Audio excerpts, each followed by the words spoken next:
Halo Pak Wilson, welcome back. Halo Pak Luki, Iya, ya thank you. Yuk. selamat datang kembali. Ini masih semangat nggak sih ngopi bareng dengan saya? Masih semangat lah ya.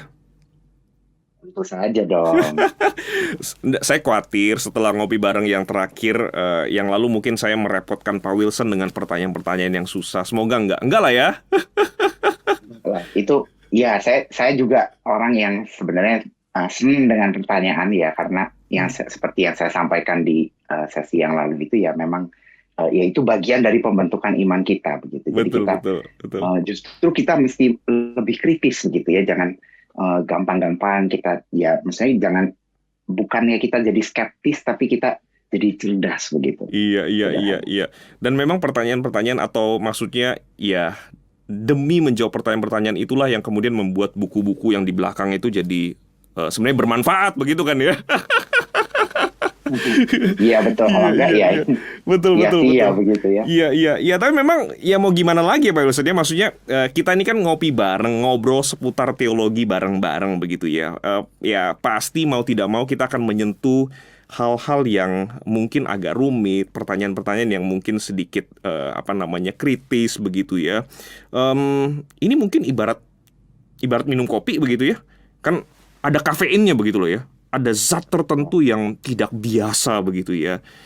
Tapi saya kira sama seperti kafein itu memberi manfaat bagi kita begitu ya, dalam kadar yang tentu saja seharusnya begitu ya. Maka saya rasa ngobrol seputar teologi atau ngopi barengnya kita ini manfaatnya juga pasti besar begitu ya. Tentu buat pertumbuhan iman kita, dan saya rasa memang ini sesuatu yang kita butuhkan begitu ya. Nah, kali ini kita akan lanjutin lagi nih Pak Wilson kan. Waktu itu kita sudah sama-sama ngobrolin banyak hal sebenarnya tentang ketuhanan Yesus begitu. Dan kali ini kita akan lanjutkan lagi obrolan kita tentang Yesus yang oleh kita dan oleh orang-orang Kristen disembah sebagai Tuhan begitu ya. Nah, sebelum kita lanjut dengan beberapa pertanyaan di sesi kali ini, kita berdoa terlebih dahulu ya Pak Wilson ya. Yuk, mari kita berdoa.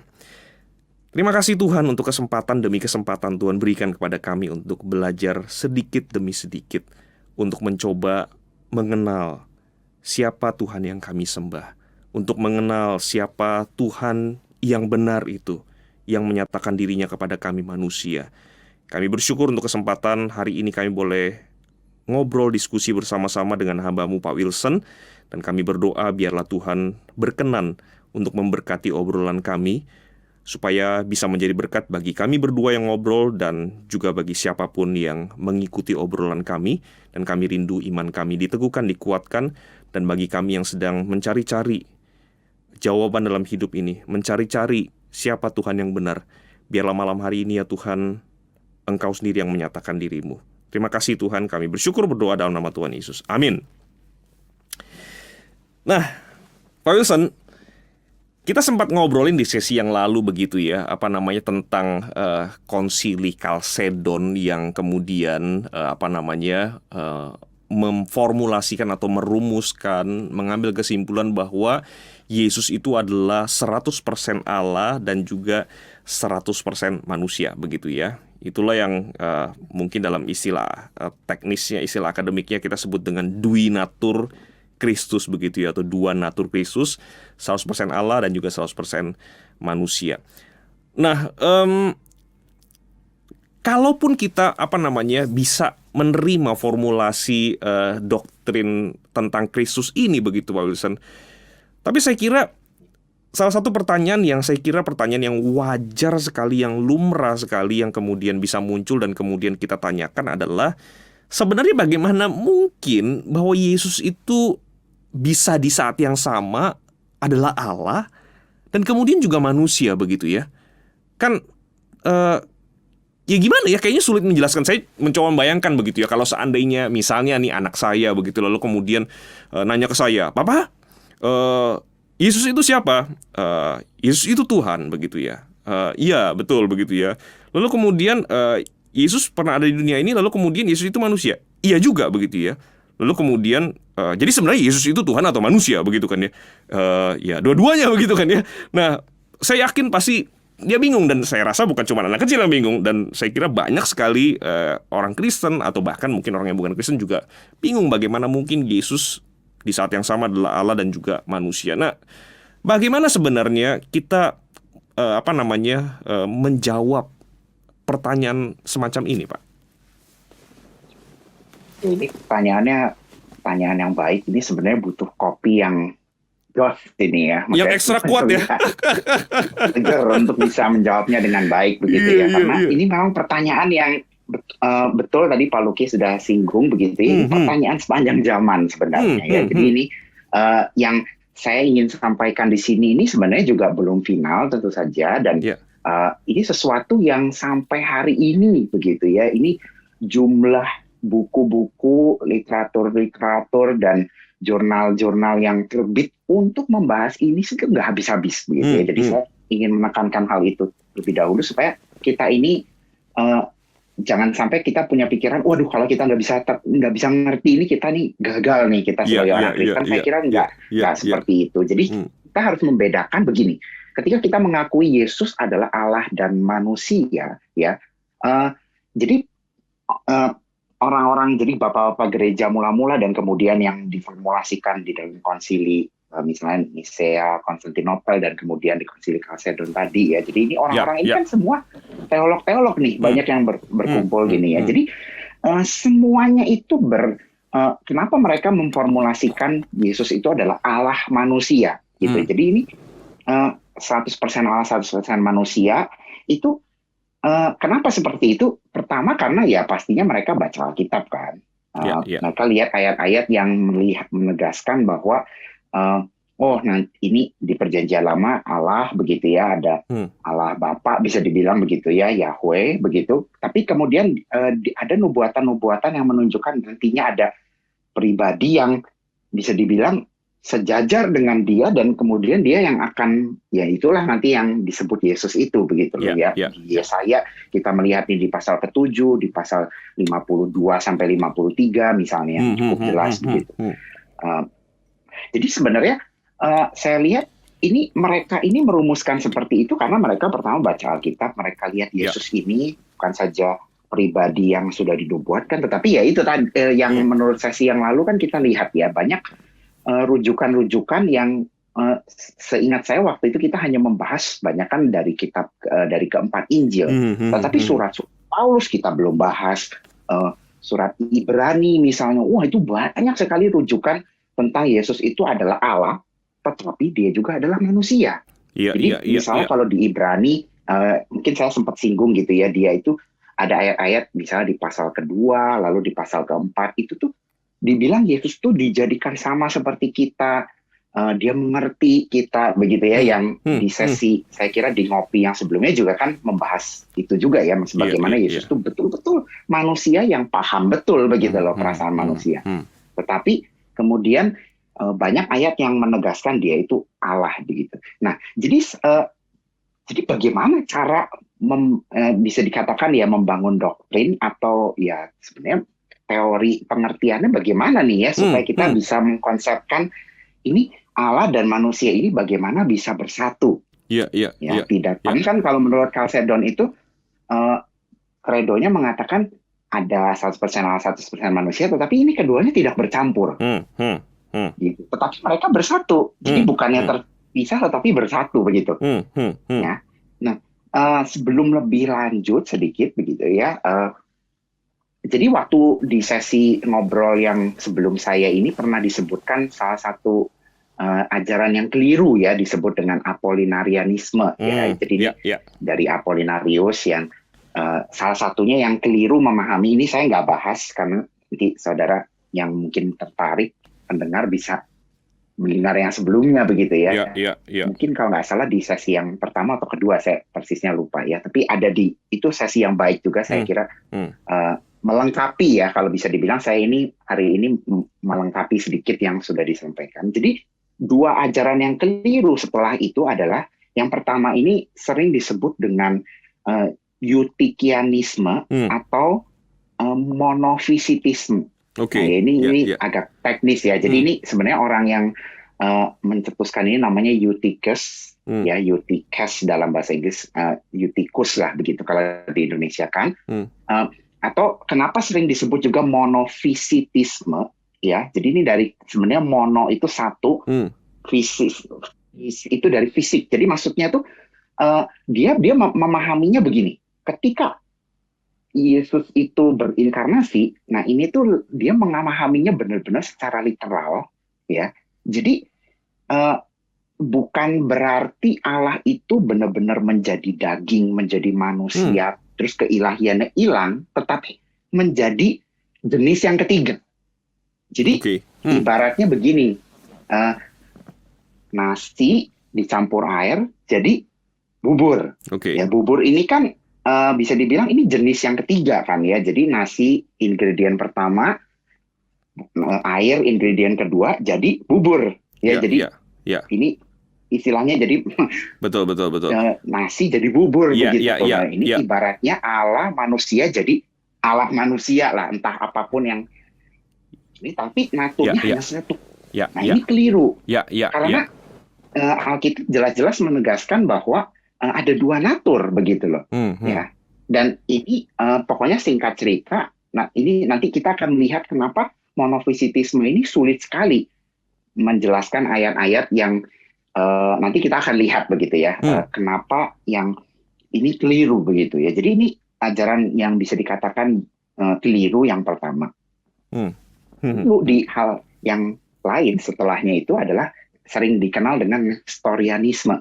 Nah ini ekstrim setelah ekstrim lainnya dari ini. Jadi dia bilang natur Allah dan natur manusia ini tidak bercampur sama sekali. Jadi seolah-olah, nah ini jadi sebenarnya tidak ada apa ya, maksudnya kadang-kadang ajaran-ajaran mereka ini juga tidak clear cut ya, maksudnya tidak betul-betul mereka bahkan intensinya juga bukannya mereka mau mengajarkan yang salah barangkali, tetapi dalam formulasinya Nestorius ini ya, di tokoh yang membuat ajaran ini, itu tuh nggak bisa natur Allah dan manusia itu disatukan.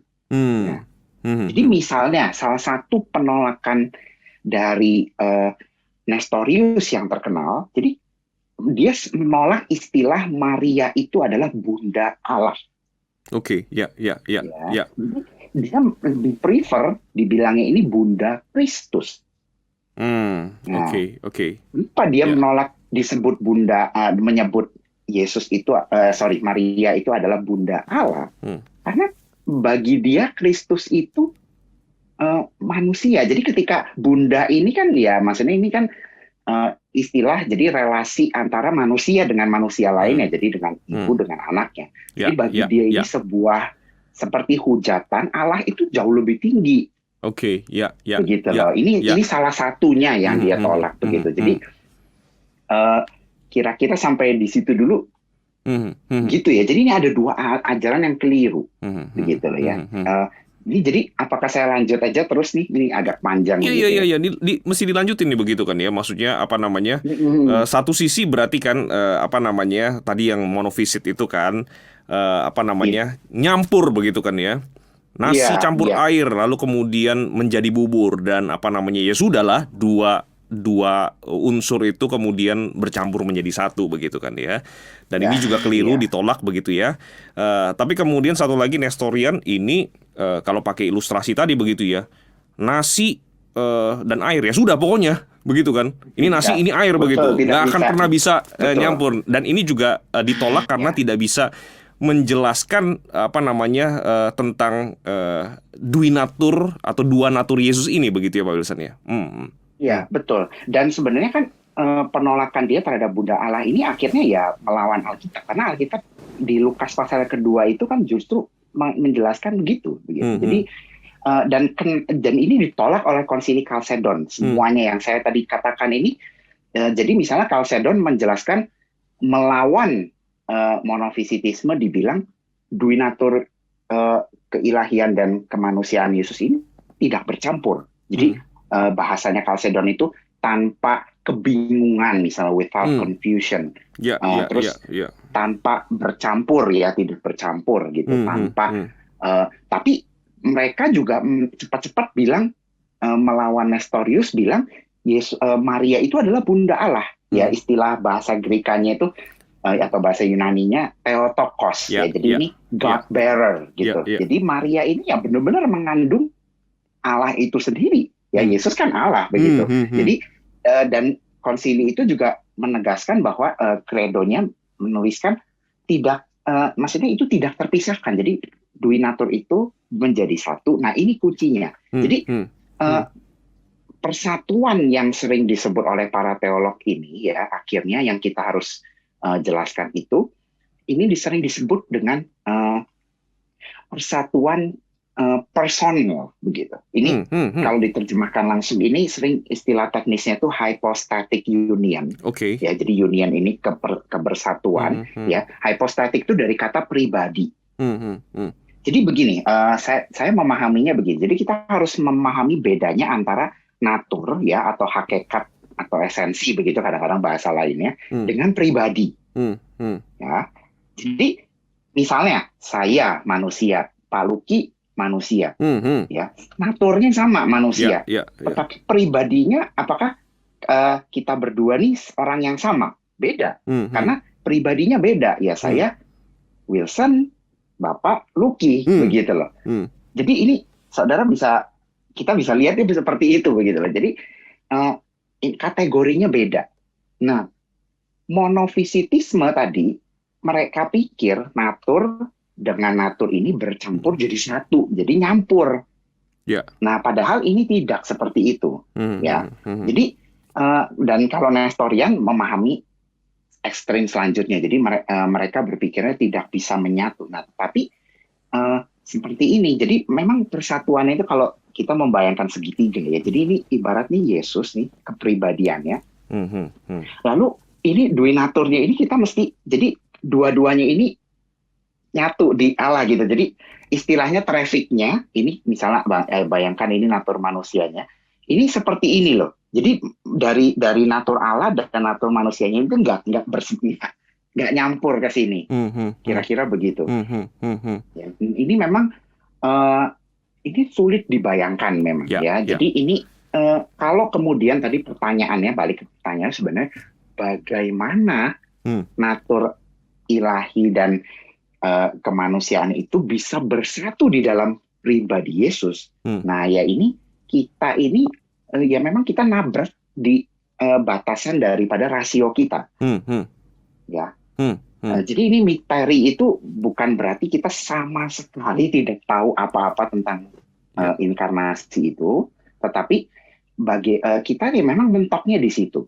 Jadi ini sebelum saya sebenarnya ada satu analogi yang menurut saya cukup bagus untuk kita bisa memahaminya. Tapi cara kita berpikir seperti ini saya kira. Jadi banyak orang yang kemudian bilang, misterius ya, misteri ya, berarti nggak masuk akal. Seperti itu. Jadi begini, ini saya pakai ilustrasi dari yang pertama untuk menjelaskan sebenarnya misteri itu lumrah. Di dalam kehidupan kita sebenarnya. Kalau kita seorang ilmuwan ya, scientist begitu, ini sebenarnya biasa sekali kok. Mereka juga misalnya menggambarkan atom, elektron, proton dan sebagainya itu gini. Loh, apakah sebenar-benarnya persis kayak begitu? Enggak juga loh. Mereka juga nggak akan berani bilang, loh ini benar se-real-realnya, se-aktualnya seperti ini. Mereka juga nggak berani begitu. Itu hanya konseptualisasi manusia yang bisa salah. Nah, jadi begini. C.S. Lewis pernah dia sebenarnya pakai analogi ini untuk Tritunggal, tetapi saya kira ini cocok juga di sini. Jadi kalau dia pakai geometri nih untuk menjelaskannya. Jadi kira-kira begini. Bayangkan ada garis lurus ya. Ini kan sepertinya satu dimensi garis lurus gitu ya, gampang dilihat. Lalu bayangkan kemudian dimensi kedua setelah itu adalah kotak. Kotak ya, persegi begitu. Ada berapa garis di situ? Ada 4 ya. Ya kan, 4 garis bersatu begitu. Lalu bayangkan dimensi yang berikutnya, ya kalau mau dikatakan ini 3 dimensi ketiga, kubus. Nah, ada berapa kotak di situ? Ada 6 ya. Ya, jadi ini kan, jadi saudara lihat di situ. Kita di dimensi yang atas ini, yang paling atas, dimensi ketiga itu punya unsur-unsur dimensi kedua. Dan punya juga unsur dimensi yang pertama jelas begitu. Jadi makin kompleks ini, ya kubus itu mengandung unsur-unsur yang sebelumnya. Tetapi kalau kita balik, misalnya yang dimensi kedua dia punya yang dimensi pertama garis, tapi dia tidak berbentuk kubus. Jadi kalau kita ibaratkan yang dimensi kedua ini ya nggak ada, kubus itu nggak ada begitu di dalam pikirannya yang kalau kita ada dimensi kedua. Ya, jadi ibaratnya C.S. Lewis itu seperti ini. Dimensi yang pertama itu dunia binatang, ya. Lalu dimensi kedua itu dimensi manusia, lalu yang ketiga itu dimensi Allah. Jadi Allah itu punya nggak unsur-unsur manusia dan binatang? Ya ada, dia pencipta kita kok. Ya pasti kita ini merefleksikan sedikit dari apa yang ada di pencipta kita, bukan? Tetapi Allah ini ya jauh lebih kompleks dari itu, dan sebenarnya ini bukan berarti kita kemudian memahami Allah itu hanya beda derajat dengan manusia. Jadi maksudnya Allah itu sebenarnya manusia juga, tetapi dia itu hanya lebih kompleks. Enggak juga. Jadi Allah itu betul-betul radikal berbedanya dari kita. Ya, jadi kenapa akhirnya kita sulit memahami yang ya inkarnasi, terus kemudian misalnya yang nggak kalah misteriusnya yaitu Tritunggal begitu ya. Karena memang dia berada di dimensi istilahnya yang memang jauh berbeda dari kita. Itu maka itu kita justru ya banyak teolog yang pemikir dan C.S. Lewis sendiri mengatakan kalau kita merasa doktrin Allah itu atau Kristus ini harus kita bisa pahami sepenuhnya, loh jangan-jangan ini memang bukan Allah. Karena ada di dunia kita bisa pahami begitu. Saya kira ini cara berpikir kita mesti ubah seperti itu. Dan apalagi banyak hal yang di dunia saja kita tidak bisa pahami kok sepenuhnya. Betul. Iya, jadi memang harus mendekati pertanyaan yang sulit ini dengan kacamata yang seperti tadi itu ya, ada keterbatasan kita dan kita harus menerima itu sebagai sebuah fakta, sebuah realitas bahwa kita terbatas untuk memahaminya. Tapi kan jadi menarik sebenarnya begini Pak Wilson, dengan adanya formulasi doktrin bahwa Yesus itu 100% Allah dan juga 100% manusia begitu ya. Bagi saya ini sebenarnya sesuatu yang menarik. Itu artinya para pendahulu kita, orang-orang Kristen ini yang kemudian merumuskan doktrin ini begitu ya, sebenarnya tidak kemudian maksudnya istilahnya merumuskan sesuatu yang mereka buat-buat sendiri begitu ya. Maksudnya mereka ciptakan sendiri. Karena kalau mereka mau ciptakan sendiri sesuatu yang convincing, sesuatu yang meyakinkan, ini sebenarnya nggak convincing. Ya kan, karena ini sulit begitu kan ya. Orang kemudian orang akan bilang gini, ini bagaimana sih ya? Allah atau manusia? Ya Allah, ya manusia begitu kan ya. Nah, tapi justru sebenarnya ini menolong kita, khususnya baik orang Kristen maupun orang non-Kristen, justru semakin menyadari bahwa apa yang dirumuskan oleh Konsili Kalsedon itu ya memang sebuah kenyataan yang mereka mengerti tentang Yesus yang dinyatakan oleh Alkitab begitu ya, bahwa memang Alkitab memaparkan bahwa Yesus itu 100% Allah, dan Alkitab di saat yang sama juga memaparkan Yesus itu 100% manusia begitu, dan tidak ada cara lain selain kemudian menerima realitas itu, menerima kebenaran itu, dan kemudian merumuskannya, memformulasikannya begitu ya Pak ya. Betul sekali. Ini poin yang sangat baik. Izinkan saya mengelaborasi sedikit dari sebelum saya masuk ke analogi yang saya bilang tadi cukup helpful itu tadi. Jadi para teolog-teolog Bapak Gereja yang kemudian terlibat di dalam merumuskan formulasi ya, baik itu di Nisea, Konstantinopel dengan Kalsedon, itu mereka justru mengatakan ya tadi sudah jelas ya, mereka itu berpegang pada Alkitab dan mereka sebenarnya tunduk. Mereka beriman begitu, tetapi bukan tanpa rasio, maksudnya bukan tanpa alasan mereka melakukan seperti itu. Justru menurut mereka, dan ini saya juga setuju, saya melihat kalau kita mengikuti perdebatan kenapa sih bidat-bidat ini akhirnya disebut bidat begitu ya, disebut aja karena mereka berusaha bagaimana ya, mereka itu merasa kalau dipahaminya sebagai hypostatic union, itu tadi ya, persatuan di dalam pribadinya Yesus, itu tuh nggak masuk akal bagi mereka. Ya, Jadi ya, ya. mereka itu cenderung lebih pengen membangun sebuah ajaran atau teori yang eh, lebih masuk, lebih gampang di kita konseptualisasikan gitu, Hmm, lebih hmm, gampang kita hmm, hmm, masuk ke hmm, pikiran kita hmm. gitu, ya kan? Jadi kan kalau ibaratnya loh, kayaknya lebih gampang pribadi itu jadi Yesus dan eh, kemanusiaan dan keilahian Yesus itu terpisah atau bercampur itu lebih nggak susah, Ya, relatively ya, speaking ya. ya, Jadi ya, secara ya. relatif bagi mereka itu eh, tidak lebih susah. Ini sama juga Hmm, dengan hmm, yang bidat-bidat terhadap Tritunggal juga.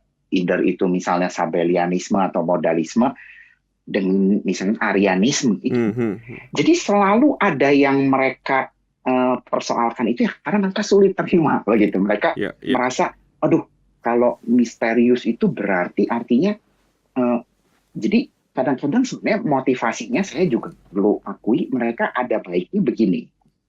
Ada satu nilai positifnya, mereka itu pengen supaya kekristenan itu bisa lebih berbicara mungkin keluar orang-orang yang non Kristen gitu Hmm, loh hmm, hmm. maksudnya, supaya Ya. bisa lebih diterima. Tetapi Hmm. kalau kemudian harganya adalah kita mendiskon apa yang Alkitab sampaikan yang cukup jelas sebenarnya, nah itu akhirnya kita jadi kehilangan makna dari kekristenan Ya, itu ya, sendiri ya, ya, gitu. ya, ya, betul, betul. Pada akhirnya. Jadi sebenarnya ini istilahnya ya kalau kita lihat misalnya bukan permainan ya, tapi maksudnya kita seperti untung rugi juga. Kita harus Hmm, menilainya, oh kalau saya percaya A, keuntungannya apa nih? Tapi kita harus membandingkan dengan kerugiannya juga. hmm, Ya, hmm, jadi hmm, hmm. benar salahnya itu sebenarnya juga eh, ada yang maksudnya kita melihat yang lebih untung ini maksudnya bukan berarti tidak benar, enggak juga. Ya, Tapi kita ya, ya. tolak ukurnya aja apa begitu, kira-kira begitu. Iya, iya, iya. Ya. Iya.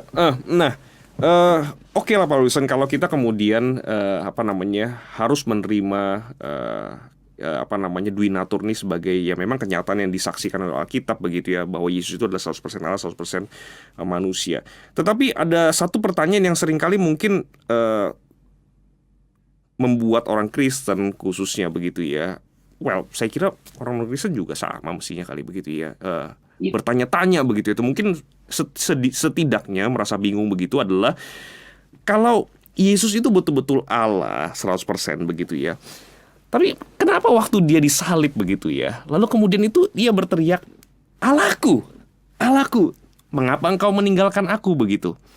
Nah, ini kan menjadi menarik karena begini, at least dari dua sudut pandang begitu ya. Sudut pandang yang pertama itu adalah pada waktu dia Yesus mengadres Allahku, Allahku, seolah-olah begitu kan ya, apa namanya, dia ini ya bukan Allah. Nah, dia sedang memanggil pribadi yang dia percayai atau dia sebut sebagai Allah begitu. Itu sudut pandang yang pertama begitu. Tapi sebenarnya bisa juga ada sudut pandang yang berikutnya adalah dikaitkan dengan dua natur Kristus tadi begitu. Pada waktu dia mengatakan Allahku, Allahku, mengapa engkau meninggalkan aku? Kok sepertinya begitu ya? Apakah unsur apa namanya atau natur keilahiannya itu kemudian meninggalkan Yesus sehingga pada waktu itu Yesus berhenti dalam dua natur begitu ya. Jadi tinggal natur kemanusiaannya saja begitu. Nah, bagaimana memahami ayat ini begitu ya?